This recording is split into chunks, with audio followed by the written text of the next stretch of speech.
വേഗത്തിന്റെ രാജകുമാരൻ ചീറ്റപ്പുലി. ഭൂമിയിലെ ഏറ്റവും വേഗതയേറിയ ജീവി ഏതാണെന്ന് ചോദിച്ചാൽ നമ്മളെല്ലാവരും ഒരേ സ്വരത്തിൽ പറയും, അത് ചീറ്റപ്പുലിയാണെന്ന്. ഭൂമിയിലെ ഏറ്റവും വേഗതയേറിയ വേട്ടക്കാരന്റെ കഥയാണിത്. വെറും 3 സെക്കൻഡുകൾ കൊണ്ട് പൂജ്യത്തിൽ നിന്ന് 100 കിലോമീറ്റർ വേഗതയിലേക്ക് കുതിക്കാൻ കഴിയുന്ന പ്രകൃതിയുടെ അത്ഭുതം. ആഫ്രിക്കയിലെ വിശാലമായ പുൽമേടുകളിൽ സൂര്യൻ ഉദിച്ചുയരുന്നൊരു പുലരിയിലാണ് നമ്മുടെ കഥ തുടങ്ങുന്നത്. അവിടെ ഒരു കുന്നിൻ മുകളിൽ തൻ്റെ 3 കുഞ്ഞുങ്ങളോടൊപ്പം സാര എന്ന അമ്മച്ചീറ്റ കാത്തു നിൽക്കുകയാണ്. അതിജീവനത്തിൻ്റെയും വേഗതയുടെയും പോരാട്ടത്തിൻ്റെയും കഥയാണിത്. എന്നാൽ വെറും വേഗത മാത്രമല്ല ഈ മൃഗത്തെ അത്ഭുതപ്പെടുത്തുന്നത്. ഒരു സ്പോർട്സ് കാറിനെ പോലും വെല്ലുന്ന കുതിപ്പും അതിജീവനത്തിനായവ നടത്തുന്ന പോരാട്ടങ്ങളും നിറഞ്ഞതാണ് ഒരു ചീറ്റയുടെ ജീവിതം. ഇന്ന് നമ്മൾ പരിചയപ്പെടുന്നത് വേഗത്തിൻ്റെ രാജകുമാരനെയാണ്. ബാല്യവും അതിജീവനവും. ചീറ്റക്കുട്ടികൾ ജനിക്കുമ്പോൾ വളരെ നിസ്സഹായരാണ്. എന്നാൽ പ്രകൃതി അവർക്കൊരു കവചം നൽകിയിട്ടുണ്ട്. ജനിക്കുമ്പോൾ അവരുടെ പുറത്ത് വെള്ളി നിറത്തിലുള്ള നീളൻ രോമങ്ങളുണ്ടാകും. ഇതിനെ മാൻറ്റിൽ എന്ന് വിളിക്കുന്നു. പുല്ലുകൾക്കിടയിൽ ഒടിച്ചിരിക്കുമ്പോൾ ഒരു ചെറിയ തേൻകൂടിനെയോ മറ്റോ പോലെ തോന്നിപ്പിക്കാൻ ഇത് സഹായിക്കും. ശത്രുക്കളായ സിംഹങ്ങളിൽ നിന്നും ഹൈനകളിൽ നിന്നും രക്ഷപ്പെടാനുള്ള ഒരേ ഒരു വഴി ഈ വേഷപ്രച്ഛന്നമാണ്. സാര തൻ്റെ കുഞ്ഞുങ്ങളെ വേട്ടയാടാൻ പഠിപ്പിക്കുന്നത് ഒരു കലയാണ്. സിംഹങ്ങളെപ്പോലെ കൂട്ടമായല്ല ചീറ്റകൾ വേട്ടയാടുന്നത്. അവ ഒറ്റയാന്മാരാണ്. കുഞ്ഞുങ്ങൾ വളരുന്നതോടെ സാര അവരെ ഓടാൻ പഠിപ്പിക്കുന്നു. ലോകത്തിലെ ഏറ്റവും വേഗതയേറിയ ജീവിയാണെങ്കിലും ആ വേഗത കൈവരിക്കാൻ അവർക്ക് കഠിനമായ പരിശീലനം ആവശ്യമാണ്.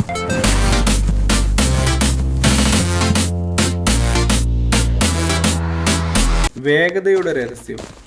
നമ്മുടെ കഥയിലെ താരം സാരയുടെ മകനായ സെലു ആണ്. സെലു ഇപ്പോൾ വളർന്നു വലുതായി. അവനിപ്പോൾ മണിക്കൂറിൽ 110 കിലോമീറ്റർ വേഗതയിൽ ഓടാൻ കഴിയും. അവൻ്റെ ശരീരം ഒരു സ്പോർട്സ് കാർ പോലെയാണ് രൂപകൽപ്പന ചെയ്തിരിക്കുന്നത്. ഭാരം കുറഞ്ഞ അസ്ഥികൾ, അയവുള്ള നട്ടെല്ല്, പിന്നെ ഒരിക്കലും ഉള്ളിലേക്ക് വലിക്കാത്ത നഖങ്ങൾ. സാധാരണ പൂച്ചകൾ നഖം ഉള്ളിലേക്ക് വലിച്ചു വയ്ക്കും. എന്നാൽ ചീറ്റയുടെ നഖങ്ങൾ ഒരു അത്ലറ്റിൻ്റെ സ്പൈക്ക് ഷൂസ് പോലെയാണ്. അത് ഓടുമ്പോൾ നല്ല ഗ്രിപ്പ് നൽകുന്നു. കൂടാതെ ചീറ്റയുടെ വാല് ഒരു സാധാരണ വാലല്ല. അതിവേഗത്തിൽ കുതിക്കുമ്പോൾ പെട്ടെന്ന് തിരിയണമെങ്കിൽ ഒരു റെഡർ പോലെ ഈ വാലാണ് ചീറ്റയെ സഹായിക്കുന്നത്. ആദ്യത്തെ വേട്ടയും പരിമിതികളും. സെലുവിന് അമ്മയുടെ കൂട്ടുവിട്ട് ഒറ്റയ്ക്ക് ജീവിക്കേണ്ട പ്രായമായി. വിശന്ന് വലഞ്ഞൊരു ഉച്ച സമയത്ത് അവനൊരു കൂട്ടം ഗസലുകളെ കണ്ടു. അവൻ പെട്ടെന്ന് ചാടി വീണില്ല. പകരം പുല്ലുകൾക്കിടയിലൂടെ പതുങ്ങി നീങ്ങി.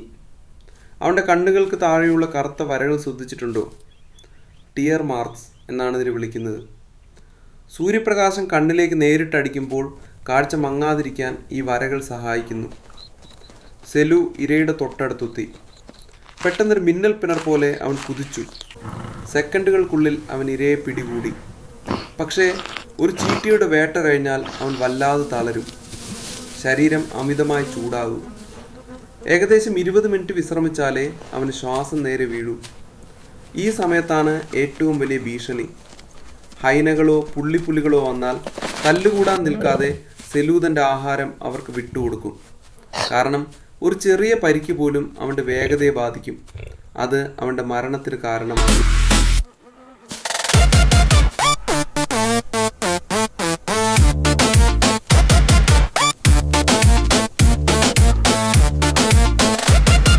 കാലങ്ങൾ കടന്നുപോയി. സെലു ഇപ്പോൾ ഒരു പൂർണ്ണ വളർച്ചയെത്തിയ ചീറ്റയാണ്. അവനൊരു പെൺചീറ്റയെ കണ്ടെത്തുകയും അവരുടെ കുഞ്ഞുങ്ങൾ സവാനയുടെ പുൽമേടുകളിൽ പുതിയ ചരിത്രം കുറിക്കാൻ തയ്യാറെടുക്കുകയും ചെയ്യുന്നു.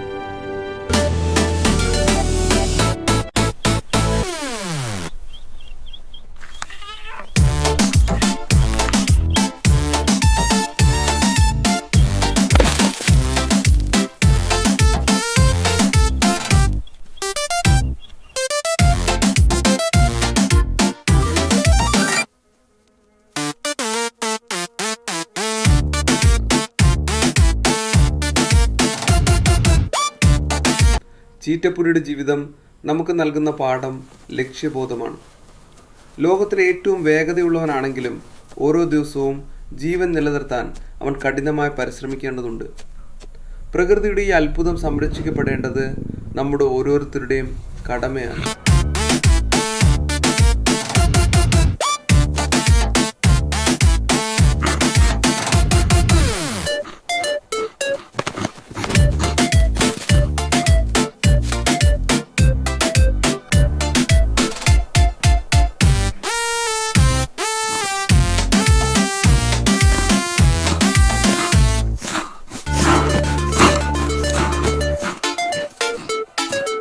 സെലൂവിനെ പോലെയുള്ള ചീറ്റകൾക്ക് ഒരു കാലത്ത് ഇന്ത്യയിലും വലിയൊരു സാമ്രാജ്യമുണ്ടായിരുന്നു.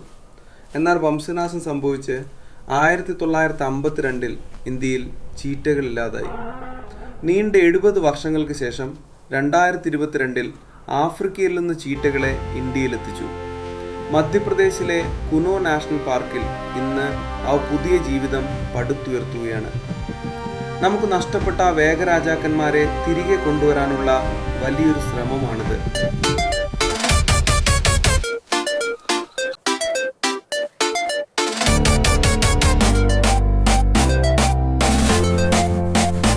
ചീറ്റകളെ കുറിച്ച് നമുക്കറിയാത്ത ചില രസകരമായ കാര്യങ്ങൾ.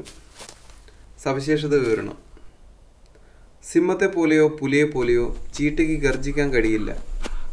പൂച്ചകളെ പോലെ മ്യാവൂ എന്ന് കരയാനും കുറുകാനും മാത്രമേ അവയ്ക്ക് കഴിയൂ.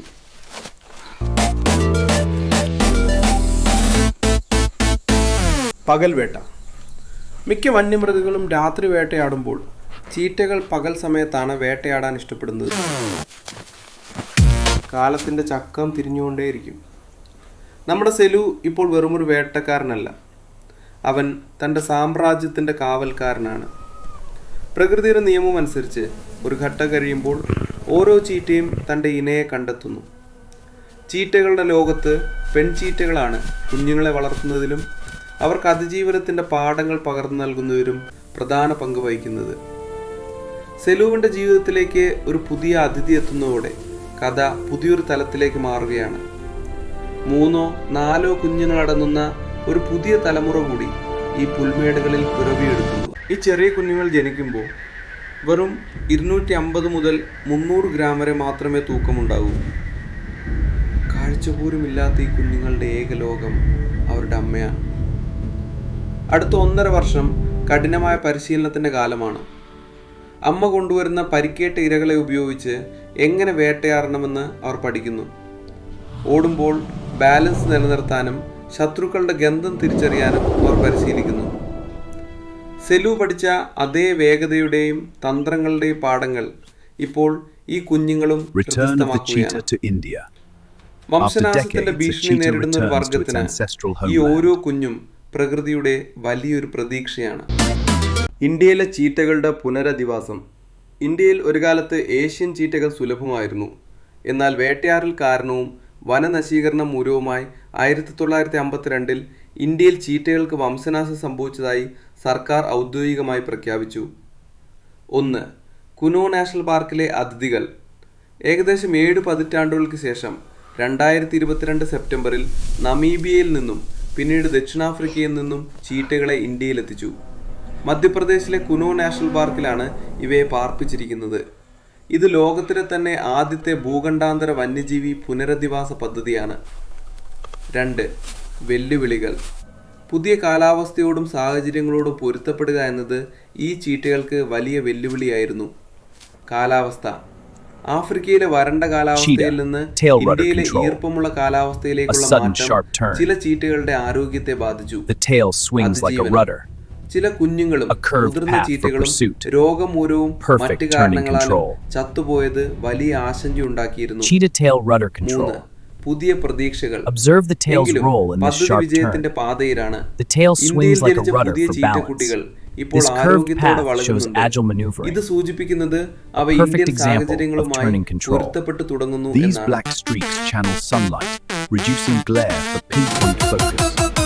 From the cheetah view, the hunt sharpens.